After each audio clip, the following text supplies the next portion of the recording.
Hello everyone, Shrimati मोहरी देवी Tapadia girls college के YouTube channel में आपका फिर से स्वागत है। पिछले वीडियो ट्यूटोरियल में हमने फाइलम एनेलिडा की क्लासिफिकेशन को देखा था। हमने ये देखा कि क्लासिफिकेशन जो एनेलिडा की हुई है उसको 4 क्लासेस में डिवाइड किया गया है, जिसमें से फर्स्ट क्लास जो थी पॉलीसिटा, उसके बारे में हमने पढ़ लिया था।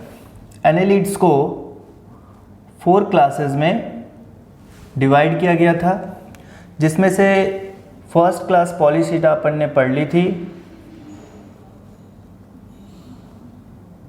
पॉलीसिटा अपन ने पढ़ ली थी। आज का जो टॉपिक होगा वो होगा ओलिगोसिटा। उसके अलावा 2 और क्लासेस हैं, हेरोडेनिया और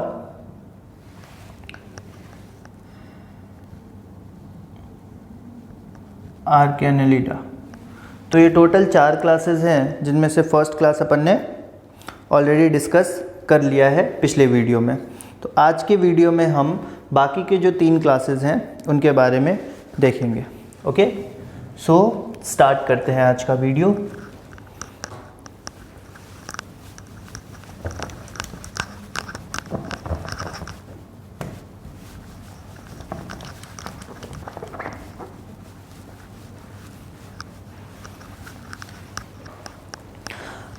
आज की क्लास स्टार्ट होगी सेकंड जो आपका क्लास है ओलिगोसिटा से।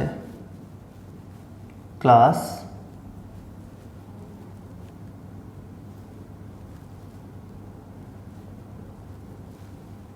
ओलिगोसिटा। अब इसके कैरेक्टर्स अपन देखते हैं, क्या इनके कैरेक्टर्स है उसको आप भी नोट करते जाना साथ ही साथ। ओके, स्टार्ट करते हैं अपन ओलिगोसिटा से। So first they are either fresh water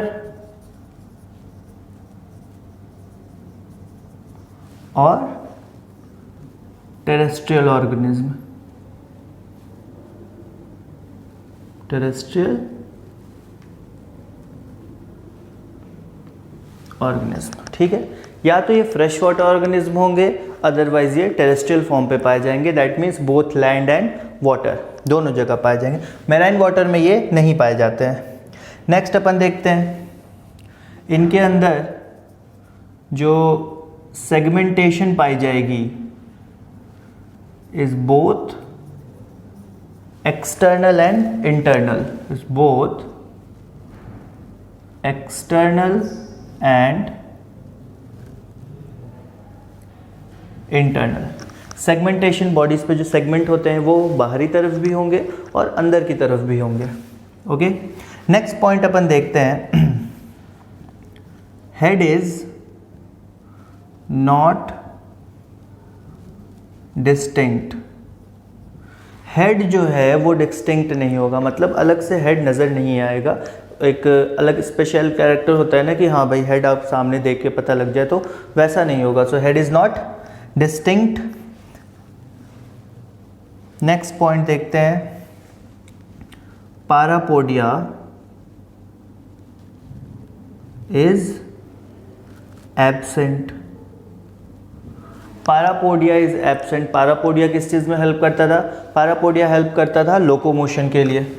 parapodia helps in locomotion, that means movement, चलने के लिए। सो पारापोडिया इज एब्सेंट, नहीं होगा।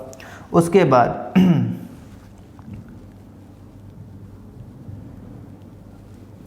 ग्लैंडुलर क्लाइटेलम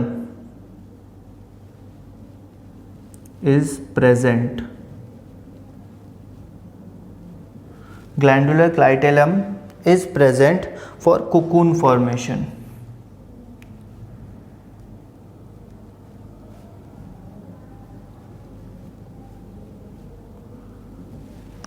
क्लाइटेलम के बारे में मैंने बताया था कि जो सेगमेंट्स होंगे बॉडी के ऊपर, उसमें एक पर्टिकुलर सेगमेंट होगा जहाँ पे ये ऑर्गेनिज्म अपने एग्स को सेव करके या स्टोर करके रखते हैं। ये हेड के पास पर प्रेजेंट एक पैकेट होगा, समझ लो, फर्स्ट सेगमेंट होगा आपका हेड का, फर्दर कुछ सेगमेंट होंगे, देन एक पूरा सेगमेंट होगा क्लाइटेलम का जिसमें स्टोरेज होती है इनके एग्स की।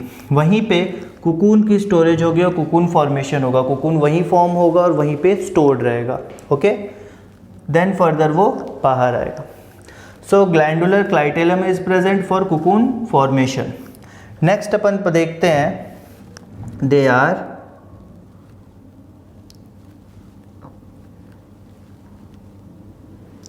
hermaphrodite,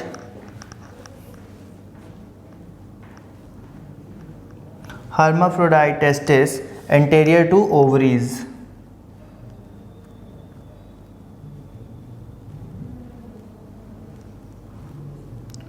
They are hermaphrodite. Okay, that means कि they have both male and female reproductive organs. ये वो मेल और फीमेल दोनों रिप्रोडक्टिव ऑर्गन्स इनके पास होंगे, that's why they are known as hermaphrodite. ये क्वेश्चन भी एक आध बार आ चुका है कि हर्माफ्रोडाइट जो है वो किसे कहते हैं। ऑप्शन दिया जाएगा single reproductive organ, only mail, only female या फिर बोथ। तो फिर इसका आंसर होगा जिसमें मेल और फीमेल दोनों ही रिप्रोडक्टिव ऑर्गन्स पाए जाएं, that is hermaphrodite. Okay, next अपन आगे देखते हैं। फर्टिलाइजेशन जो है,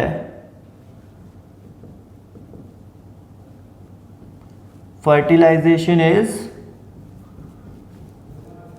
एक्सटर्नल, एक्सटर्नल फर्टिलाइजेशन होगा। ओके, डेवलपमेंट डायरेक्ट होगा, fertilization is external, development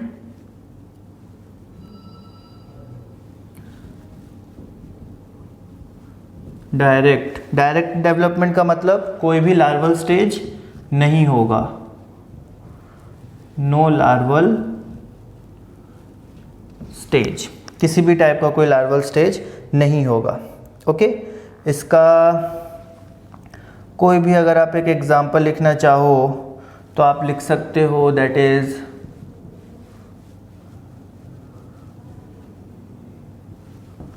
tubifex लिख लो, या फिर इसका और कोई एग्जांपल है अगर तो ल्यूम्ब्रिकस। ये कुछ एग्जांपल्स हैं इनके, आप इन एग्जांपल्स को भी नोट डाउन कर लो साथ ही साथ। सो ओलिगोशीटा के ये एग्जांपल्स हैं कुछ। ओके, अपन मूव करते हैं नेक्स्ट क्लास के ऊपर, थर्ड, दैट इज हिरुडेनिया। ये मैं मिटा रहा हूँ।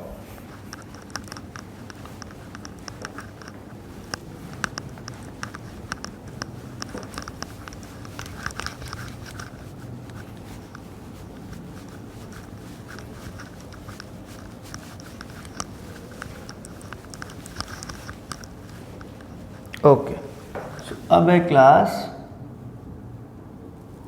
हिरुडेनिया।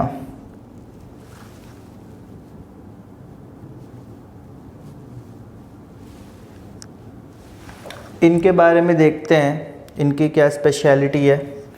हिरुडेनिया कॉमन नेम लीच, सबने सुना होगा नाम लीच का। सो हिरुडेनिया क्लास के जो कॉमन ऑर्गेनिज्म है वो उनको बोला जाता है leeches. Okay, they are mostly aquatic form. Okay, they are mostly aquatic form, either marine water or fresh water, either marine or fresh. ठीक है, एक्वेटिक फॉर्म ही होंगे, लैंड पे टेरेस्ट्रियल ऑर्गेनिज्म नहीं होंगे। ये एक्वेटिक फॉर्म होंगे, या तो फ्रेश वाटर में पाए जाएंगे, अदरवाइज मैराइन वाटर में पाए जाएंगे। They are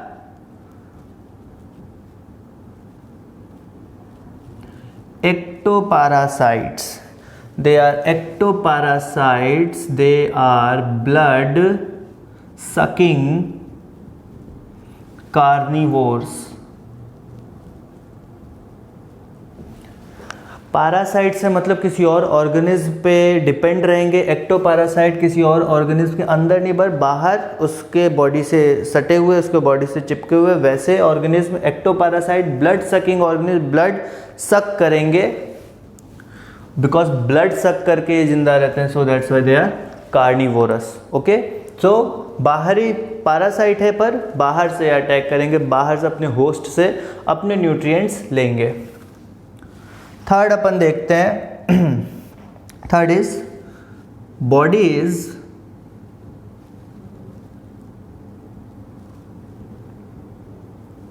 dorsoventrally flattened. इस वर्ड के बारे में मैंने पहले भी बताया था। डॉर्सोवेंट्रली फ्लैटेंड मतलब डॉर्सल वेंट्रल दोनों पोर्शन से फ्लैट होंगे, चिपटे होंगे, ठीक है। So they are dorsoventrally flattened. Next portion, next point अपन देखते हैं कि बॉडी में इनके, इसके पहले ये पॉइंट नहीं आया कभी, body has fix number of segments. इनके बॉडी में जो सेगमेंट्स होते हैं उनका नंबर फिक्स होता है, सिर्फ 33 फिक्स्ड है, 33 सेगमेंट्स ही पाए जाएंगे इनकी बॉडी में। ओके, नेक्स्ट पॉइंट अपन देखते हैं,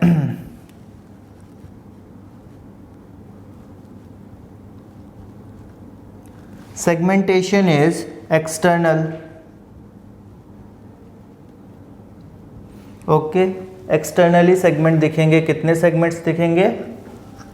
33 सेगमेंट्स रहेंगे। ओके, नेक्स्ट अपन देखते हैं, यहाँ भी पारापोडिया एब्सेंट होगा, parapodia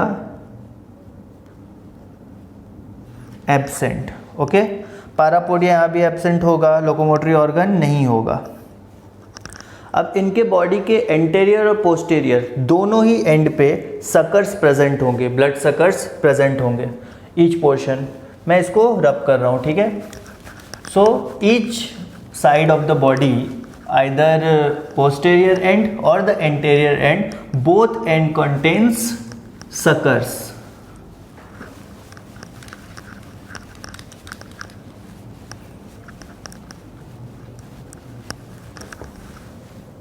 Both posterior and anterior ends contains suckers. Posterior anterior दोनों छोर पे सकर्स प्रेजेंट होंगे, ब्लड को सक करने के लिए, होस्ट से अटैच होके ब्लड को उनके चूस लेने के लिए। ओके, नेक्स्ट अपन देखते हैं, their coelom is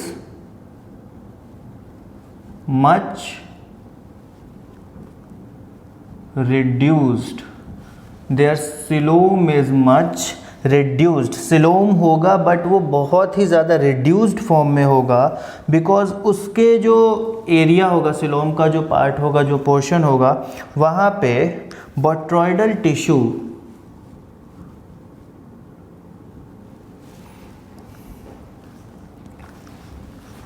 TRYO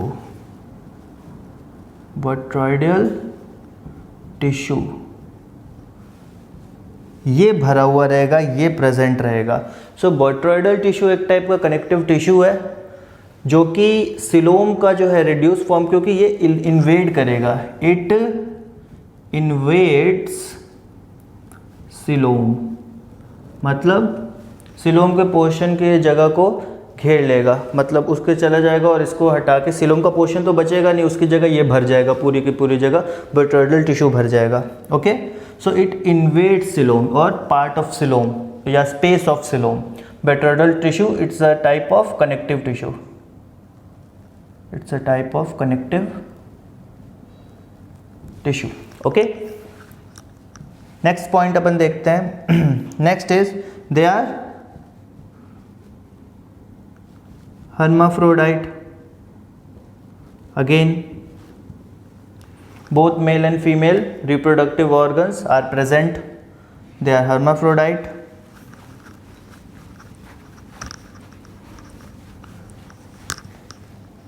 Next, fertilization जो है वो internal होगा. Fertilization is internal. Fertilization is internal. और लार्वल स्टेज नहीं होंगे, that means development is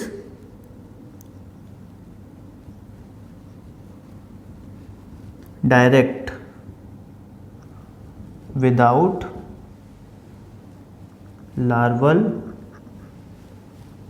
stage, direct development बिना लार्वल स्टेज के। ओके, सो ये कुछ पॉइंट थे हीरोडेनिया के। इसके पहले अपन ने ओलिगोसिटा पढ़ लिया, उसके पहले अपन ने पॉलीसिटा पढ़ लिया। ये पोस्टेरियर इंटीरियर दोनों एंड पे सकर्स प्रेजेंट होंगे। हीरोडेनिया में बेसिकली कौन आते हैं? बेसिकली लीचेज आते हैं जो कि ब्लड को सक कर लेते हैं। दे आर बेसिकली एक्टोपैरासाइट जो कि अपने होस्ट के ऊपर चिपक के जाके उनके ब्लड को चूस लेते हैं। सिलोम रिड्यूस रहेगा, क्यों? क्योंकि यहाँ पे बेट्रॉइडल फ्लूइड है वो भर जाएगा सिलोम के स्पेस में। ये जो स्पीशीज़ है ये एक्वेटिक स्पीशीज़ है, मतलब ये मेराइन वाटर या फ्रेश वाटर में पाए जाएंगे, ये लैंड पे नहीं पाए जाएंगे। जो इनकी बॉडी है वो डॉर्सल और वेंट्रल दोनों पोर्शन पे, दोनों पार्ट पे फ्लैट रहेगी, चपटी रहेगी, तो डॉर्सो वेंट्रली फ्लैट एंड इनकी बॉडी है। उसके बाद इसमें जो सेगमेंट्स थे वो बिल्कुल फिक्स नंबर के थे, दैट मीन्स 33 सेगमेंट्स ही थे। तो ये फिक्स है और ये बहुत ज़्यादा पूछा जाता है कि आपको हीरोडेनिया में कितने सेगमेंट्स पाए जाते हैं या ऐसा कौन सा क्लास है जिसमें फिक्स नंबर ऑफ सेगमेंट्स पाए जाते हैं, दैट इज़ 33। ओके, तो इन चीज़ों का आप थोड़ा ध्यान रखना। अपन मूव करते हैं जो इनकी फाइनल क्लास है आर्किया एनेलिडा, उसकी तरफ, उसको देखते हैं कि क्या उसके कैरेक्टर्स हैं। Okay,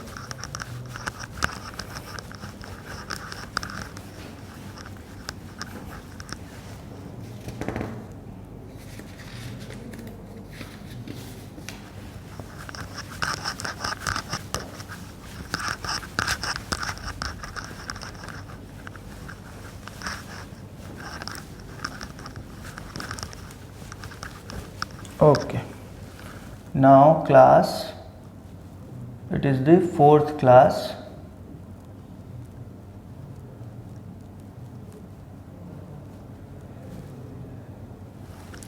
Archie Annelida.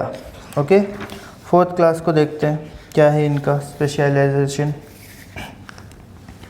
their body is simple, body is simple elongated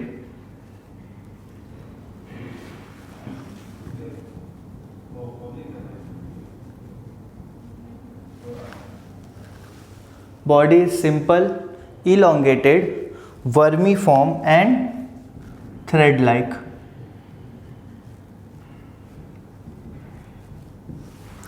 simple elongated लंबे, वर्मी फॉर्म मतलब वर्म की तरह, ये बात अपन ने पहले डिस्कस की थी, लाइक वर्म्स, सो वर्म्स की तरह, और थ्रेड लाइक मतलब धागे की तरह। Okay, so body is simple elongated vermiform and thread like. Next अपन देखते हैं पारापोडिया एब्सेंट होगा यहाँ भी, पारापोडिया इज एब्सेंट, यहाँ भी लोकोमोटरी ऑर्गन पारापोडिया जो है वो प्रेजेंट नहीं होगा। सेगमेंटेशन जो है इज चीफली इंटरनल, सेगमेंटेशन जो है वो इंटरनल होगी यहाँ पे,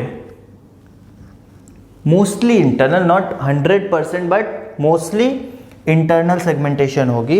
इसके बाद दे आर डायोसियस,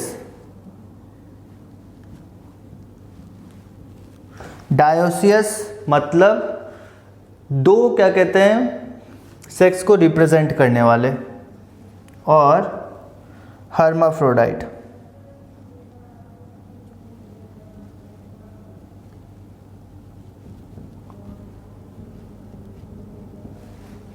डायोसिस मतलब टू सेक्सेस इन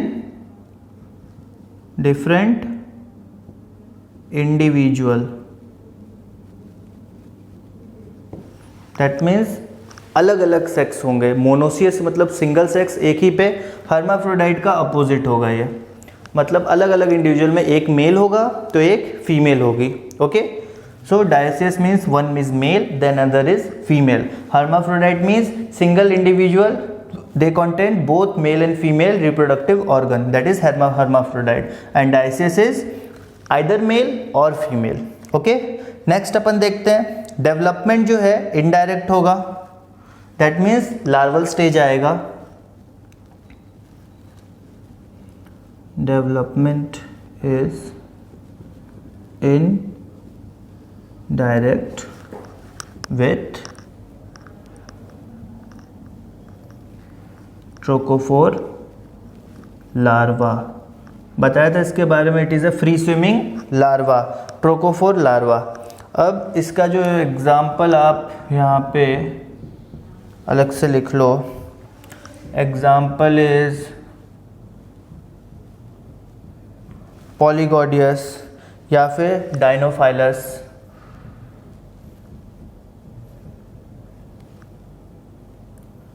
डायनोफाइलस या पॉलीग्लोडियस. सो these are some characteristics of Archaeannelida. Body simple elongated होगी, वर्मी फॉर्म मतलब वॉर्म की तरह, कीड़े की तरह, थ्रेड लाइक मतलब धागे की तरह होगी, पैरापोडिया एब्सेंट होगा, लोकोमोटरी ऑर्गन प्रेजेंट नहीं होगा, सेगमेंटेशन जो होगी वो सिर्फ या चीफली इंटरनल होगी, most of the time internal होगी, डायोसियस होंगे या फिर हर्माफ्रोडाइट, दोनों फॉर्म में पाए जा सकते हैं. या तो मेल और फीमेल दोनों ऑर्गन एक ही इंडिविजुअल पे होगा, या फिर ऐसे इंडिविजुअल्स भी पाए जाएंगे जिनमें सिर्फ एक ही रिप्रोडक्टिव ऑर्गन प्रेजेंट होगा, या तो मेल का या फिर फीमेल का. नेक्स्ट डेवलपमेंट जो है वो इनडायरेक्ट होगी और ट्रोकोफोर लार्वा होगा जो इनडायरेक्ट डेवलपमेंट में आएगा. दैट मीन्स इनडायरेक्ट डेवलपमेंट का मतलब होता है जहाँ पे लार्वल स्टेज प्रेजेंट हो. तो यहाँ पे जो लार्वल स्टेज प्रेजेंट है उसको अपन बोलते हैं trochophore larva. This is a free swimming larva. ये फ्री स्विमिंग लार्वा होता है,